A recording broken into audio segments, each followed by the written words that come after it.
Ah, ito ang hirap ng buhay ni Noy, mga kaibigan. Nagigirigid ng balatong. Okay.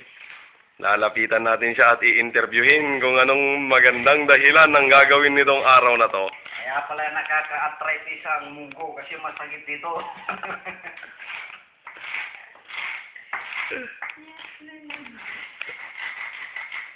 Okay. Noy, anong masasabi mo? Islang. Islang? Yes, ni inam, ni kita biyag, abo. So, di biyag ni dito Ilocos Norte, abo. Kung ano, sino man, ni kita mangtet, ti relief goods, kakasya ko ma, ni kita tulungan na imbag, ipayungat ka ni Daniel, a.k.a. Noy Peralta, abo. Nya ba iti tulong nga kayat mo, Noy, bagamlat tamayat, nimbaglay ka, bildat yan ta YouTube, ta parang dadam na turikan.